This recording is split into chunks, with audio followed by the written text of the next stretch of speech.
संसार में जितने भी प्राणी हैं, सब अपने कृत कर्मों के कारण दुखी होते हैं। अच्छा या बुरा जैसे भी कर्म हो, उसका फल भोगे बिना छुटकारा नहीं हो सकता। पापी जीव के दुख को न जाति वाले बांट सकते हैं, न मित्र वर्ग, न पुत्र और न भाई बंधु। जब दुख आ पड़ता है तब वो अकेला ही उसे भोगता है, क्योंकि कर्म अपने कर्ता के पीछे लगते हैं, अन्य किसी की नहीं।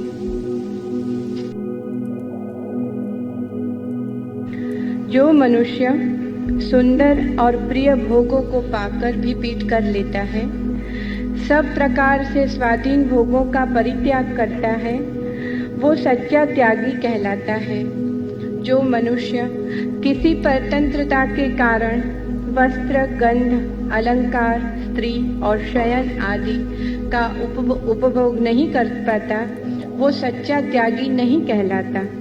सद्गुरु तथा अनुभवी वृद्धों की सेवा करना, मूर्खों के संसर्ग से दूर रहना, एकाग्र चित्त से सत्य शास्त्रों का अभ्यास करना और उनके गंभीर अर्थ का चिंतन करना और चित्त में धृति रूप अटल शांति प्राप्त करना, ये निश्रेयस मार्ग है। आत्मा ही अपने सुख और दुख का करता है तथा आत्मा ही अपने सुख और दुख का नाशक है। अच्छे मार्ग पर चलने वाला आत्मा मित्र है और बुरे मार्ग पर चलने वाला आत्मा शत्रु। 5 इंद्रियां क्रोध, मान, माया और लोभ तथा सबसे अधिक दूजे अपनी आत्मा को जीतना चाहिए। एक आत्मा को जीत लेने पर सब कुछ जीत लिया जाता है।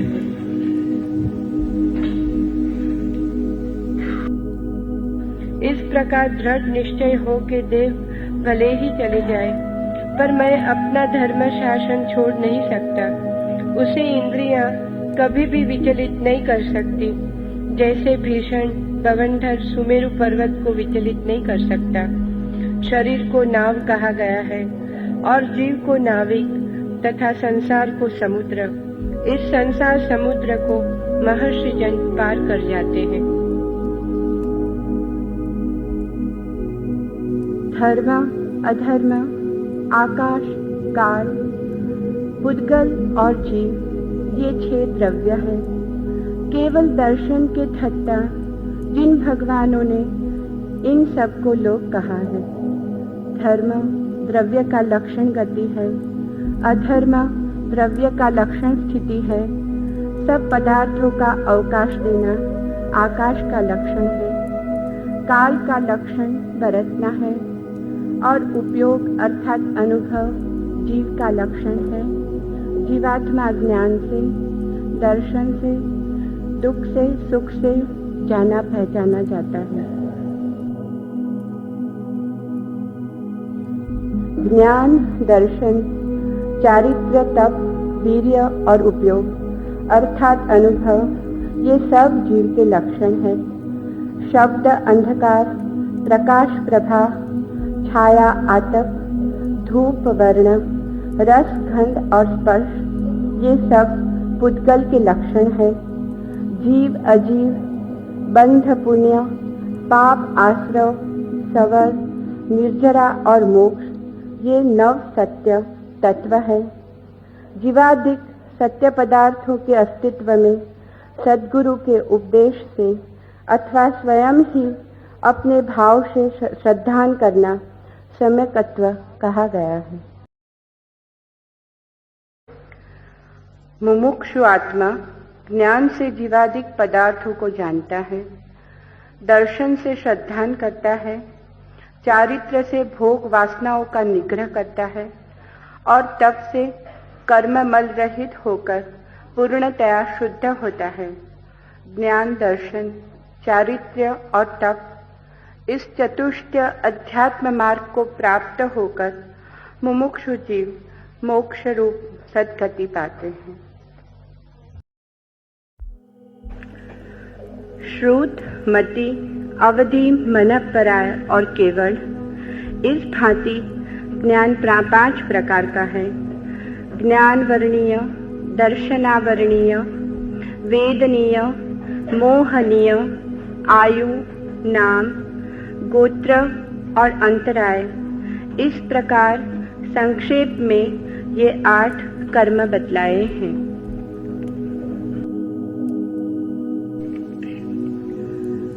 कृष्ण नील, कापोल तेज, पद्म और शुक्ल, ये लेसाओं के क्रमशः 6 नाम हैं। कृष्ण नील कापोल ये 3 अधर्म लेशाएं हैं। इन तीनों से युक्त जीव दुर्गति में उत्पन्न होता है।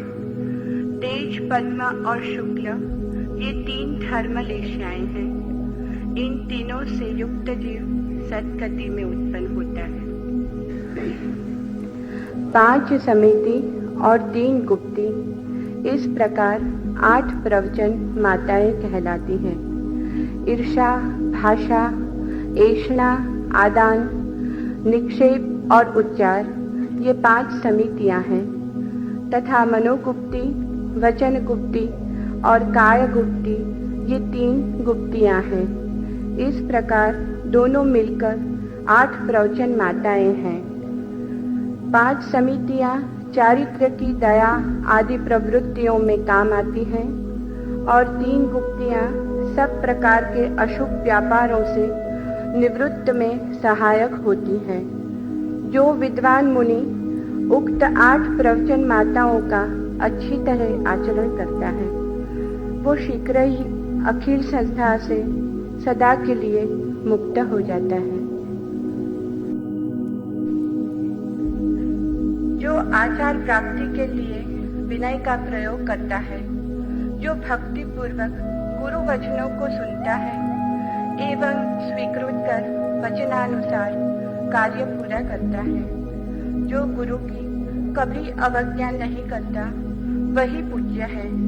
जो केवल संयम यात्रा के निर्वाह के लिए अपरिचित भाव से दोष रहित उच्च वृत्तियों से भिक्षा लेकर भ्रमण करता है, जो आहार आदि न मिलने पर भी खिन्न नहीं होता और मिल जाने पर प्रसन्न नहीं होता, वही पूज्य है। जो संसारक शया, आसन और भोजन, पान आदि का अधिक लाभ होने पर भी अपनी आवश्यकता के अनुसार थोड़ा ग्रहण करता है, संतोष की प्रधानता में रत होकर अपने आप को सदा संतुष्ट बनाए रखता है, वही पूज्य है। गुणों से ही मनुष्य साधु होता है और अगुणों से असाधु।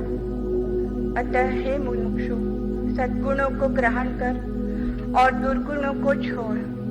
जो साधक अपनी आत्मा द्वारा अपनी आत्मा के वास्तविक स्वरूप को पहचानकर राग और द्वेष दोनों में संभाव रखता है, वही पूज्य है। जो आने वाले स्नेही जनों में आसक्ति नहीं रखता, जो जाता हुआ शोक नहीं करता, जो आर्य वचनों में सदा आनंद पाता है, उसे हम ब्राह्मण कहते हैं। जो अग्नि में डालकर शुद्ध किए हुए और कसौटी पर कसे हुए सोने के समान निर्मल है, जो राग द्वेष तथा भय से रहित है, उसे हम ब्राह्मण कहते हैं। जो तपस्वी है, जो दुबला पतला है, जो इंद्रिय निग्रही है, उग्र तप साधना के कारण जिसका रक्त और मांस भी सूख गया है, जो शुद्ध व्रती है, जिसने निर्वाण पा लिया है, उसे हम ब्राह्मण कहते हैं।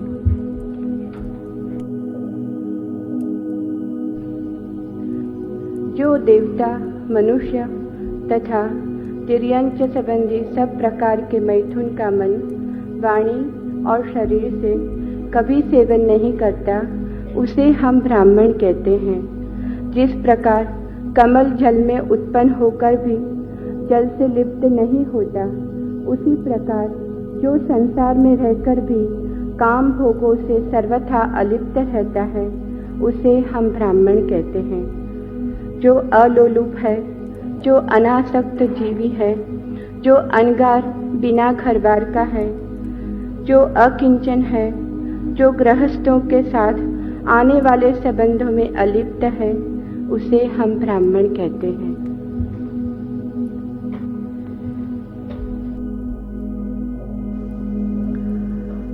सिर मुंडा लेने मात्र से कोई श्रवण नहीं होता। ओम का जाप कर लेने से कोई ब्राह्मण नहीं होता।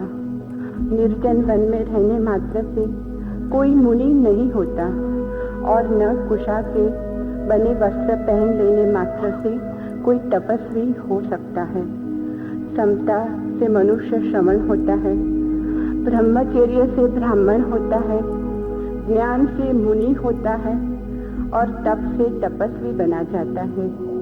मनुष्य कर्म से ही ब्राह्मण होता है, कर्म से ही क्षत्रिय होता है, कर्म से ही वैश्य होता है और शूद्र से भी अपने किए गए कर्म से ही होता है। अर्थात वर्ण भेद जन्म से नहीं होता। जो जैसा अच्छा या बुरा कार्य करता है वो वैसा ही उच्च या नीच हो जाता है। इस भांति पवित्र गुणों से युक्त जो द्विजोत्तम श्रेष्ठ ब्राह्मण है, वास्तव में वे ही अपना तथा दूसरों का उद्धार करने में समर्थ है। जो ज्ञात पुत्र भगवान महावीर के प्रवचनों पर श्रद्धा रखकर 6 प्रकार के जीवों को अपनी आत्मा के समान मानता है, जो अहिंसा आदि 5 महाव्रतों का पूर्ण रूप से पालन करता है, जो 5 आश्रमों का संवरण अर्थात निरोध करता है, वही भिक्षु है। जो समदर्शी, जो कर्तव्य विमूढ़ नहीं है, जो ज्ञान, तप और संयम का दृढ़ श्रद्धालु है, जो मन, वचन और शरीर को पाप पथ पर जाने के रोक रखता है, जो तप के द्वारा पूर्वकृत पाप कर्मों को नष्ट कर देता है, वही भिक्षु है।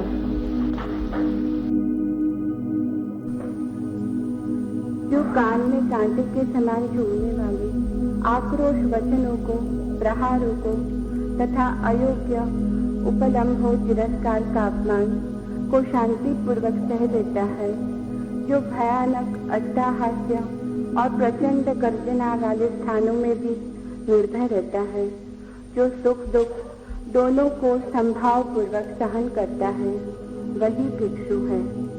जो हाथ, पांव, वाणी और इंद्रियों का यथार्थ संयम कर सकता है, जो सदा अध्यात्म चिंतन में रत रहता है, जो अपने आप को भली भांति समाधिस्थ करता है, जो सूत्रार्थ को पूरा जानने वाला है, वही भिक्षु है।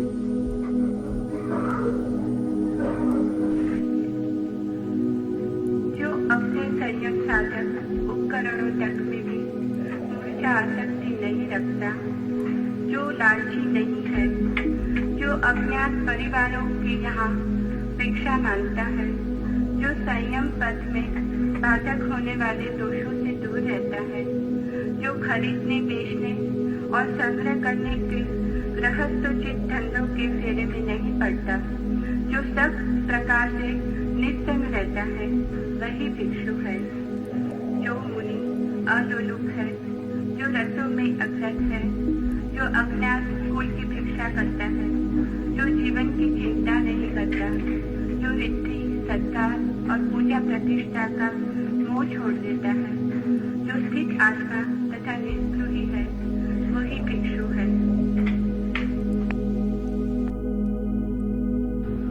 जो दूसरों को ये दुराचारी है ऐसा नहीं कहता, जो कटु वचन जिससे सुनने वाला क्षुब्ध हो नहीं बोलता। सब जीव अपने अपने शुभाशुभ कर्म के अनुसार ही सुख दुख भोगते हैं, ऐसा जानकर जो दूसरों को निंद्य चेष्टाओं पर लक्ष्य न देकर अपने सुधार की चिंता करता है, जो अपने आप को उग्र तप और त्याग आदि के कर्म से उद्धत नहीं बनाता, वही भिक्षु है। जो जाति का, रूप का, लाभ का, शुद्ध पांडित्य का अभिमान नहीं करता, जो सभी प्रकार के अभिमानों का परित्याग कर केवल धर्म ध्यान में ही रत रहता है, वही भिक्षु है। जो महामुनि आर्यपद सद्धर्म का उपदेश करता है, जो स्वयं धर्म में स्थित होकर दूसरों को भी धर्म में स्थित रखता है, जो घर गृहस्थी के प्रपंच से निकलकर सदा के लिए कुशील लिंग निंद्य वेश को छोड़ देता है, जो किसी के साथ हंसी ठट्ठा नहीं करता, वही भिक्षु है। इस भांति अपने को सदैव कल्याण पथ पर खड़ा रखने वाला भिक्षु अपवित्र और क्षणभंगुर शरीर में निवास करना हमेशा के लिए छोड़ देता है तथा जन्म मरण के बंधनों को सर्वथा काट अपुनरागम गति मोक्ष को प्राप्त होता है।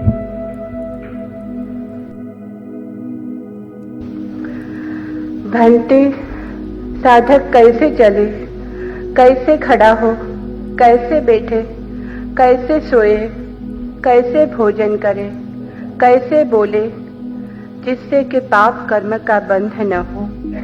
आयुष्यमन, साधक विवेक से चले, विवेक से खड़ा हो, विवेक से बैठे, विवेक से सोए, विवेक से भोजन करे और विवेक से ही बोले, तो उसे पाप कर्म नहीं बांध सकता।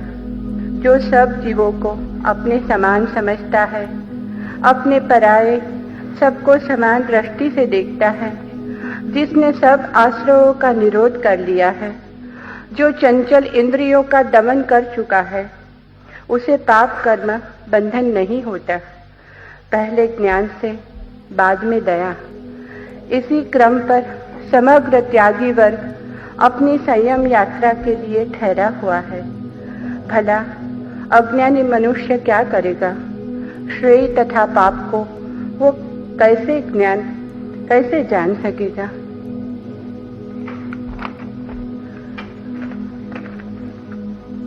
सुनकर ही कल्याण का मार्ग जाना जाता है, सुनकर ही पाप का मार्ग जाना जाता है।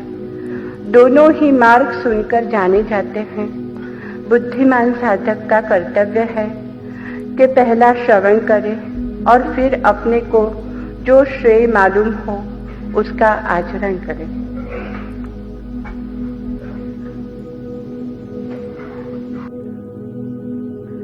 जो न तो जीव अर्थात चेतन तत्व को जानता है और न अजीव अर्थात जड़ तत्व को जानता है, वो जीव अजीव के स्वरूप को न जानने वाला साधक भला किस तरह संयम को जान सकेगा? जो जीव को जानता है और अजीव को भी, वो जीव और अजीव दोनों को भली भांति जानने वाला साधक ही संयम को जान सकेगा। जब वो सब जीवों के नाना विधि गतियों को जान लेता है, तब पुण्य पाप बंध और मोक्ष को भी जान लेता है। जब साधक पुण्य पाप बंध और मोक्ष को जान लेता है, तब देवता और मनुष्य संबंधी काम भोगों की व्यर्थता जान लेता है, अर्थात उनसे विरक्त हो जाता है।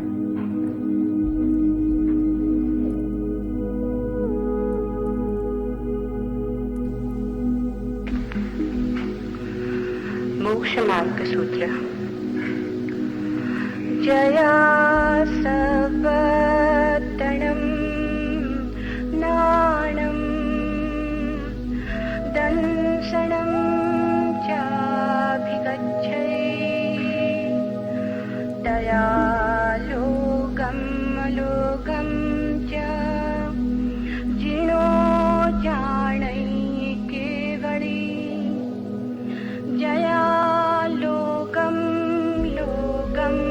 च जिनो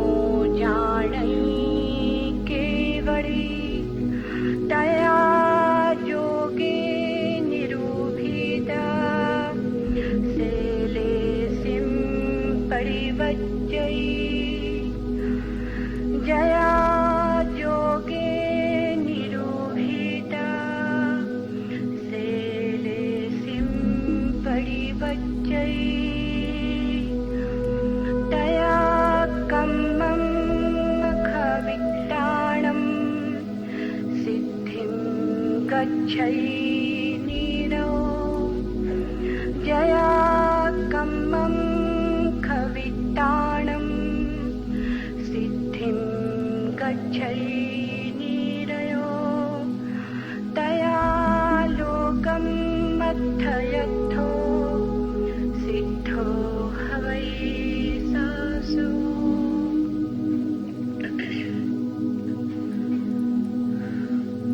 जब सर्वत्रगामी केवल ज्ञान और केवल दर्शन को प्राप्ति कर लेता है, तब जिन तथा केवली होकर लोक और अलोक को जान लेता है।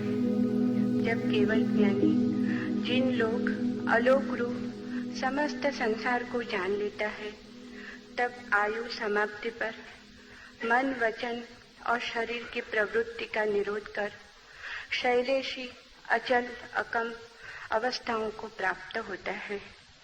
जब मन, वचन और शरीर के योगों का निरोध कर आत्मा शैली अवस्था पाता है, पूर्ण रूप से स्पंदन रहित हो जाता है, तब सब कर्मों का क्षय कर सर्वथा मल रहित होकर सिद्धि मुक्ति हो प्राप्त हो जाता है।